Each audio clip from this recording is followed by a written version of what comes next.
I need 40.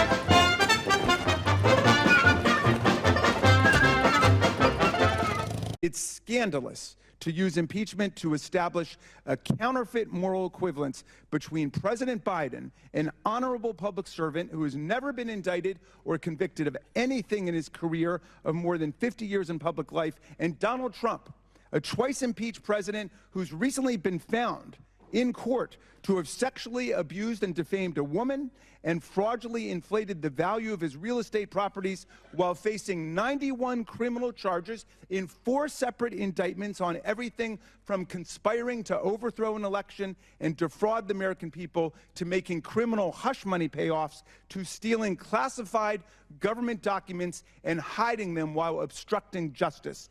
Impeachment is the people's final weapon of constitutional self-defense against a president who behaves like a king and violates the public trust by committing treason, bribery, or other high crimes and misdemeanors equivalent to them. It is reserved for extraordinary public offenses like inciting a violent insurrection against the American government and trying to overthrow our presidential election. That offense in 2021, whose related crimes have resulted in hundreds of criminal convictions and hundreds more being prosecuted, led to Donald Trump's second impeachment in the House on a massive bipartisan vote of 232 to 197 and a similarly lopsided bipartisan vote of 57 to 43 in the Senate. I wonder how many of my esteemed Republican colleagues here who all voted against impeaching Donald Trump, if they were in the House at that point, can reconcile their votes against impeaching Trump for the grave crime of inciting a violent insurrection against the government with their calls supporting impeachment of Joe Biden for allegedly committing a high crime and misdemeanor that has not even been defined yet, much less proven. If this dysfunction caucus is going to insist on going forward, we must receive the testimony of Rudy Giuliani and Lev Parnas, the insiders who know the origins of the lie upon which this sham impeachment is based and who work to spread it. We know that Mr. Parnas is ready and willing to testify, and as a former U.S. attorney and mayor, Mr. Giuliani will surely agree to enlighten us on everything.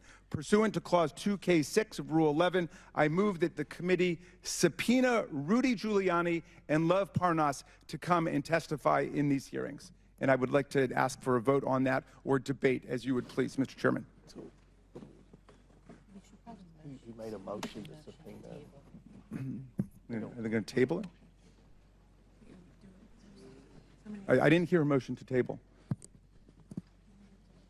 Motion, yeah. Mr. Chairman. Chair recognizes Mr. Jordan. I move to table the motion. There's a motion to table Mr. Raskin's motion. Is there a second? I'd like to ask for a recorded vote on that, Mr. Chairman. This is on the subpoena of the 2 key figures, Rudy Giuliani and Lev Parnas. Key figures for what?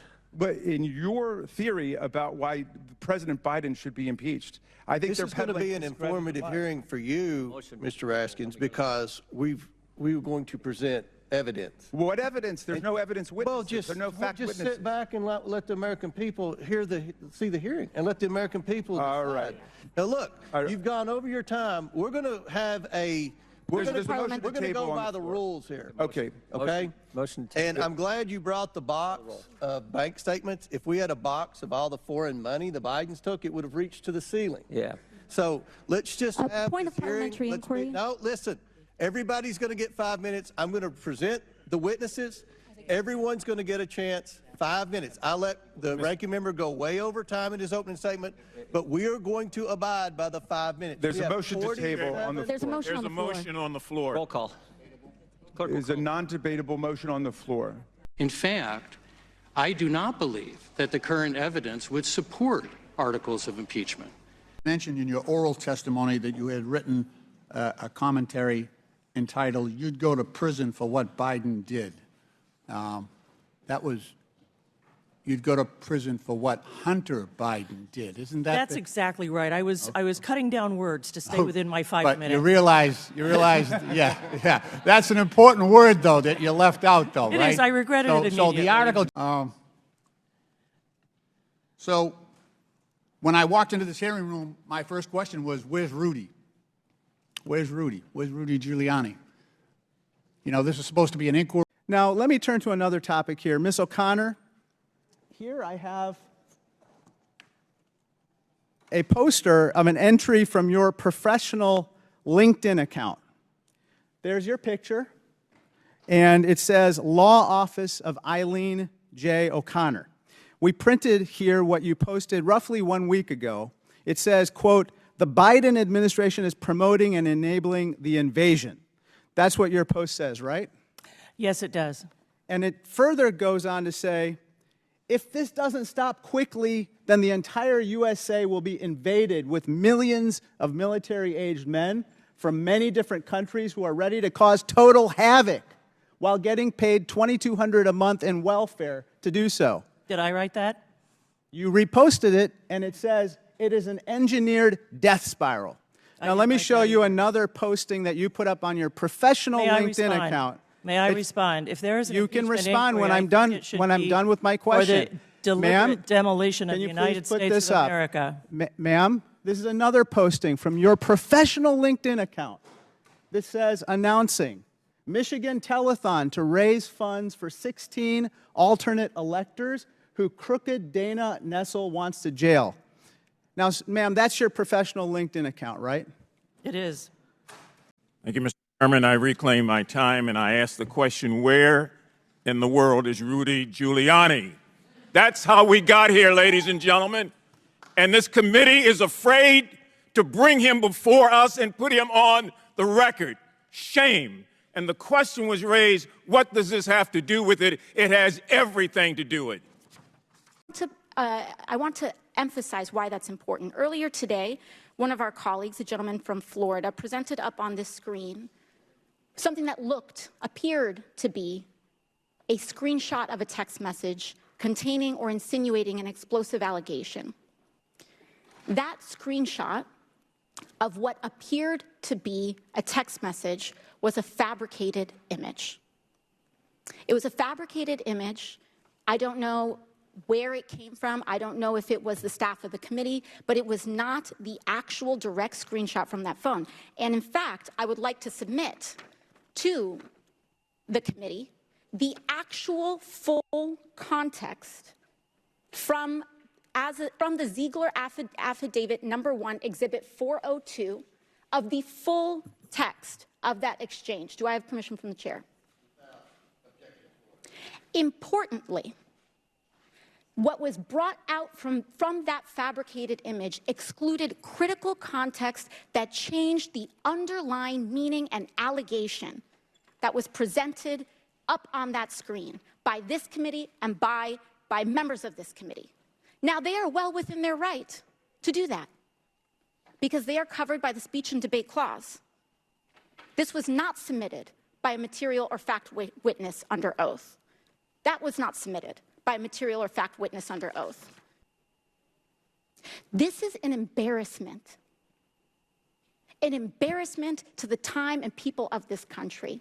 And I would ask that the chair and I would ask that this committee elevate to the promise of our duties here and comport ourselves with the consistency and practice that is required of our seats and our duty and our oath to our responsibilities here. And with that, I yield back. Thank you. I want to talk about Jared Kushner, who's right over here.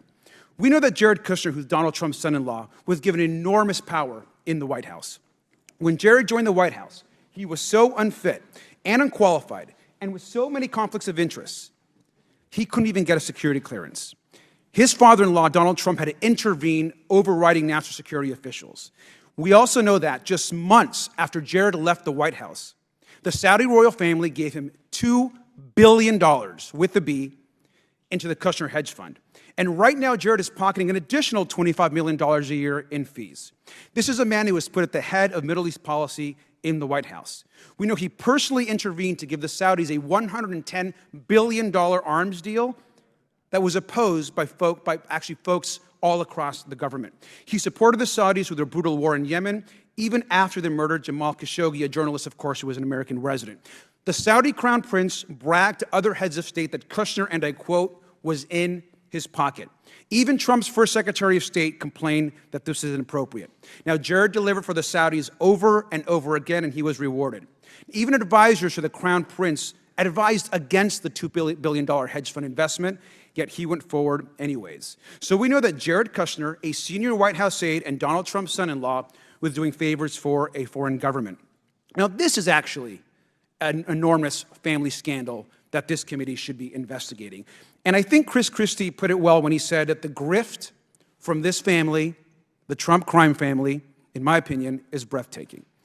You also need to take my word for it. But this is actually what our committee chairman actually said about the Kushners. I'm just quoting our chairman. I have been vocal that I think what Kushner did crossed the line of ethics. Now, Mr. Chairman, I completely agree that the Kushners crossed the line of ethics, and I want to know what we're going to do about it and when that hearing is actually going to be here in front of us.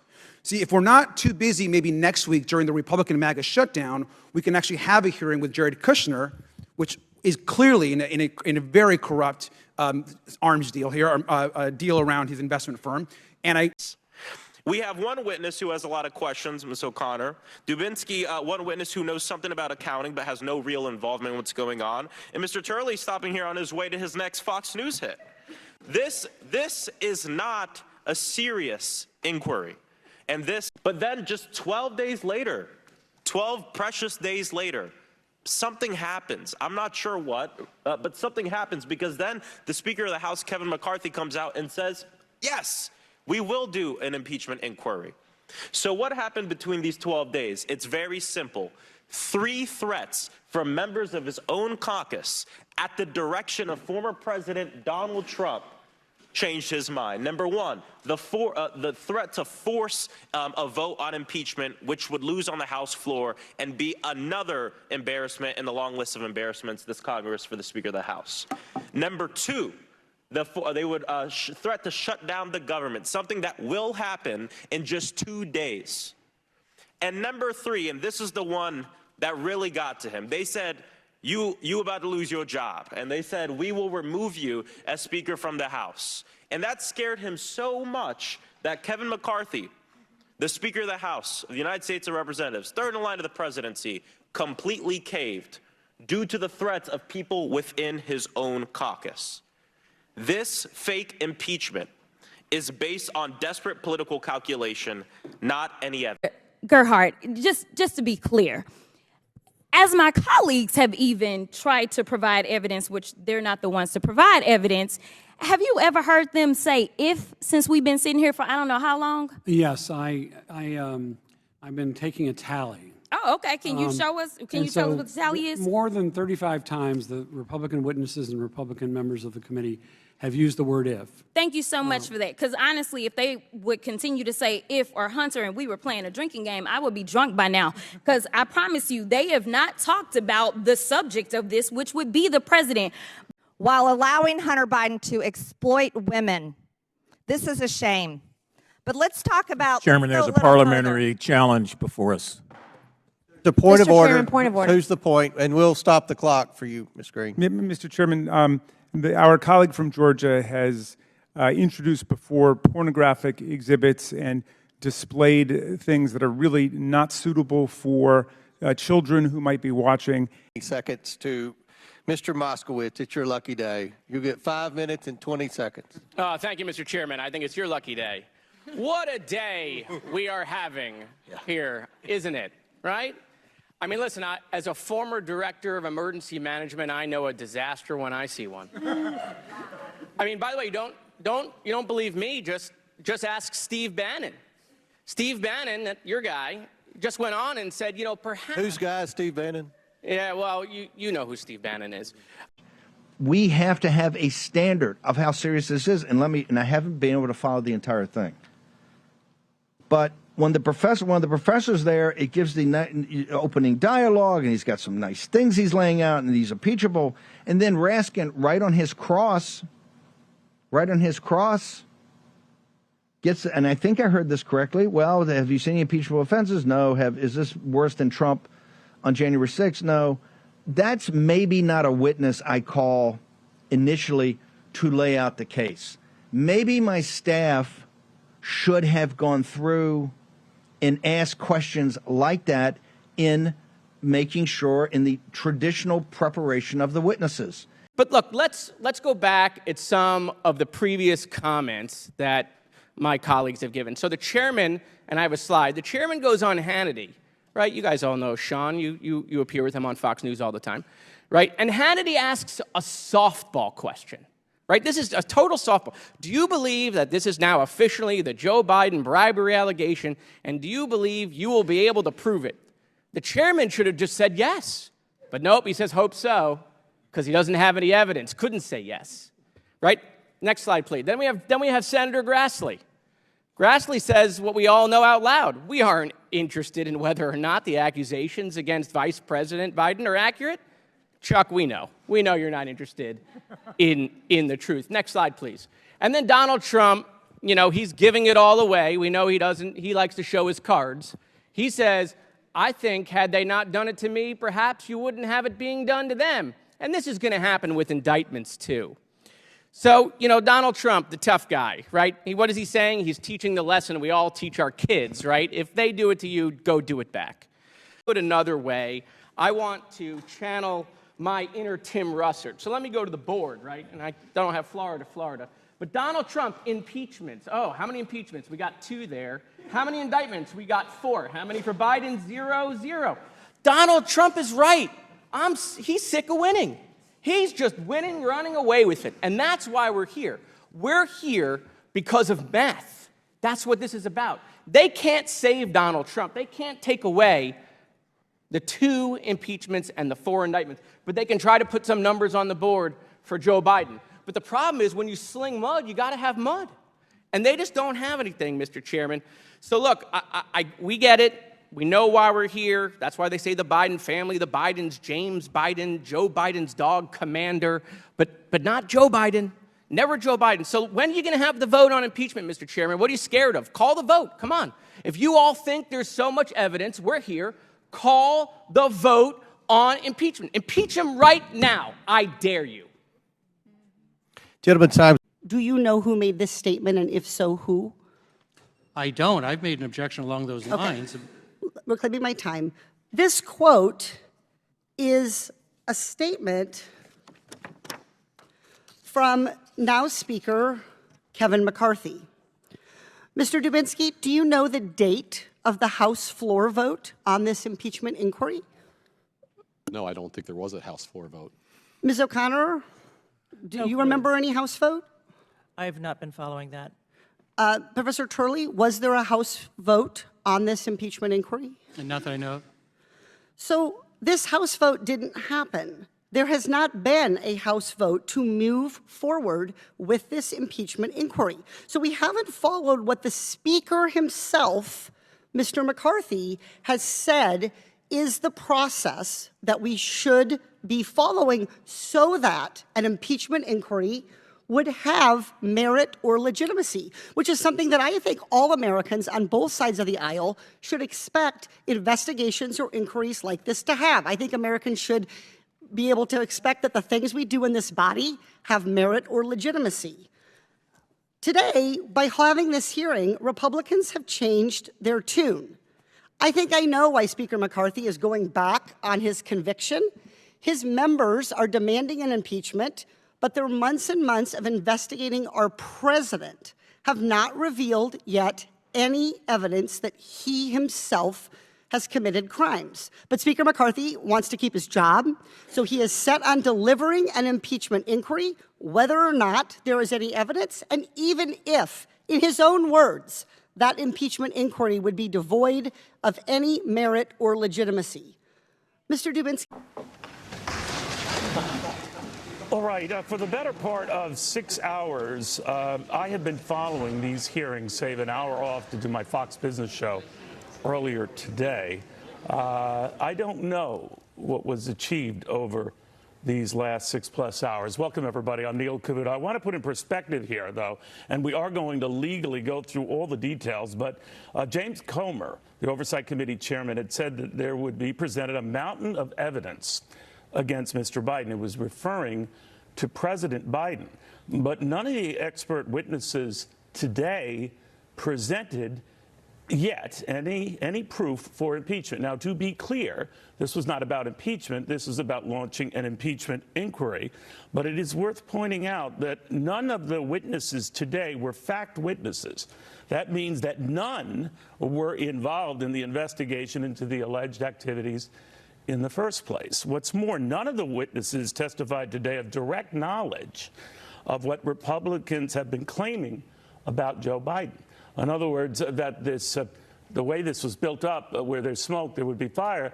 Again, I'm not a lawyer, and I'm going to be talking to some darn smart ones in a moment. But where there's smoke today, we just got a lot more smoke. We also say that the best they could say now, after this 6+ hours of testimony back and forth, is that they're going to try to get more bank records from Joe Biden and his son. Says that they're needed to determine if a crime was committed. Understood. But none of that was presented today, just that they would need those records to further this investigation today, even though this occurs after months of Republican probes that failed to provide anything resembling concrete evidence. Impeachment inquiry today.